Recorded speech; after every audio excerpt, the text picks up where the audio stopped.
अस्सलाम वालेकुम दोस्तों, राह विलायत यूट्यूब चैनल में आपको खुश आमदीद कहते हैं। दोस्तों, एक नई वीडियो के साथ आपकी खिदमत में हाजिर हैं। वीडियो शुरू करने से पहले आपसे गुजारिश है कि अगर आपने हमारे चैनल को सब्सक्राइब नहीं किया तो चैनल को सब्सक्राइब कर लें और बेल आइकन को प्रेस कर लें ताकि आने वाली तमाम वीडियोस की नोटिफिकेशन आपको मिलते रहें। प्यारे दोस्तों, आज की वीडियो जिन्नात की तख्लीक के बारे में है कि जिन्नात कब और कैसे तख्लीक हुए। फरिश्तों ने दुनिया से जिन्नात को जब ख़त्म किया था तो ये जिन्नात कहाँ चले गए थे। आज की इस वीडियो में ये सारी तफसील आपके साथ शेयर करते हैं। प्यारे दोस्तों, इंसान और फरिश्तों के अलावा जिन्नात एक दूसरी दुनिया का नाम है। जिन्नात और इंसानों में एक कदर मुश्तरक ये है कि दोनों समझ बूझ की सिफ्त रखते हैं। दोनों में अच्छे और बुरे रास्ते का इंतखाब करने की सलाहियत मौजूद है। जिन्नात इंसानों से चंद चीज़ों में मुख्तलिफ हैं और इनमें सबसे अहम चीज़ ये है कि जिन की हकीकत इंसान की हकीकत से मुख्तलिफ है। जिन को जिन इसलिए कहा जाता है कि वो आँख से ओझल हो जाता है और वो देख सकता है लेकिन उसको कोई देख नहीं सकता। अल्लाह ताला ने इरशाद फरमाया, और वो और उसके साथी तुम्हें ऐसी जगह से देखते हैं जहाँ से तुम इन्हें नहीं देख सकते।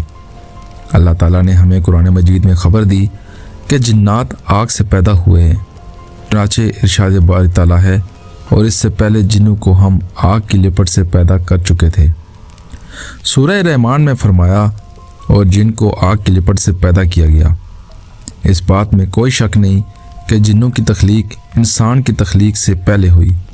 इसलिए अल्लाह ताला फरमाता है, हमने इंसान को सड़ी हुई मिट्टी के सूखे गारे से बनाया और इससे पहले जिन्नात को हम आग की लिपट से पैदा कर चुके थे। इस आयत से साफ जाहिर है कि जिन्नात इंसानों से पहले पैदा किए गए। बाज़ मुकद्दमीन का ख्याल है कि इनकी पैदाइश इंसान से 2000 साल पहले हुई, लेकिन कुरान और हदीस में इसकी कोई दलील मौजूद नहीं।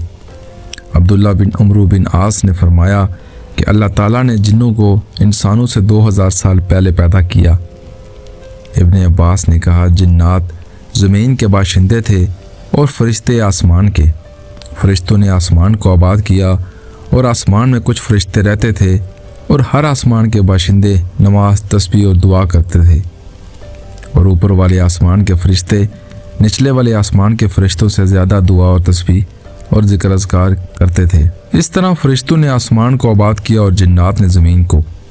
इब्न अब्बास से रवायत है कि उन्होंने फरमाया कि अल्लाह ताला ने जिन्नों के बाप उसूमिया को पैदा किया और उसे कहा, तुम क्या चाहते हो? इसने कहा, मैं चाहता हूँ कि हम लोगों को देखें लेकिन लोग हमें ना देख सकें। हमें ज़मीन में दफन किया जाए, हम लोगों में बूढ़ा दोबारा जवान हो जाए। चुनाचे ये ख्वाहिश पूरी कर दी गई। अब वो लोगों को देखते हैं लेकिन लोग उन्हें नहीं देख सकते। जब वो मरते हैं तो ज़मीन में दफन होते हैं। इनमें कोई बूढ़ा उस वक्त तक मरता नहीं जब तक दोबारा जवान ना हो जाए, यानी बिल्कुल बच्चे की तरह। इब्न अब्बास फरमाते हैं, फिर अल्लाह ताला ने आदम अलैहिस्सलाम को पैदा किया और इनसे पूछा, तुम क्या चाहते हो?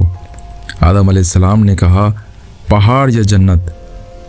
चुनाचे हज़रत आदम अलैहिस्सलाम को पहाड़ और जन्नत दे दिया गया। अल्लाह ताला ने जिन्नात को पैदा करके इनको ज़मीन को आबाद करने का हुक्म दिया।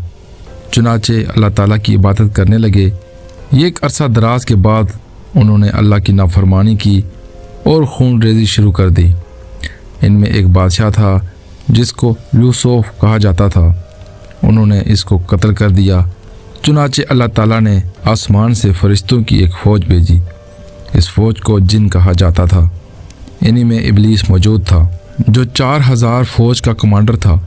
फ़ौज ज़मीन पर उतरी और जिन्नों की औलाद को तबाह व बर्बाद कर दिया और इनको ज़मीन से जलावतन करके समुंदर के जजीरों में मुंतकिल कर दिया।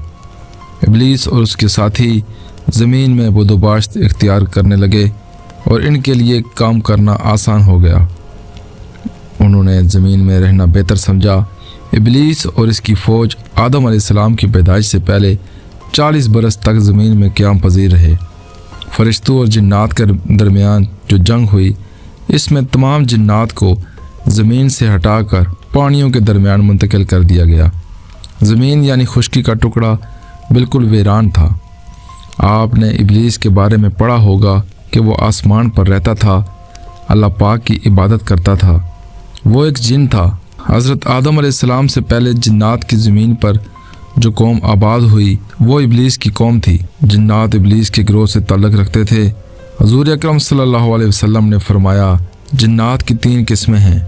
ایک قسم وہ جو ہوا میں اڑتی ہے، دوسری وہ جو سانپ اور کتوں کی شکل میں ہوتی ہے، تیسری وہ جو سفر اور قیام کرتی ہے یعنی بھوت وغیرہ۔ اللہ پاک نے انسانوں کو بھی 3 قسموں میں پیدا کیا۔ ایک قسم جو پاؤں کی ہے، ان کے بارے میں اللہ کا ارشاد ہے ان کے دل ہیں مگر سمجھتے نہیں، آنکھ ہے مگر دیکھتے نہیں، کان ہے مگر سنتے نہیں۔ دوسری قسم وہ ہے جس کا جسم بنی آدم کی طرح ہے لیکن روح شیطان کی طرح۔ تیسری قسم وہ ہے جو روز قیامت زیر سایہ اللہ ہوں گے جبکہ وہاں کوئی دوسرا سایہ نہ ہوگا۔ پیارے دوستو، آج کی ویڈیو اگر آپ کو پسند آتی ہے تو ویڈیو کو لائک کریں، شیئر کریں اور چینل کو سبسکرائب کریں۔ جزاک اللہ۔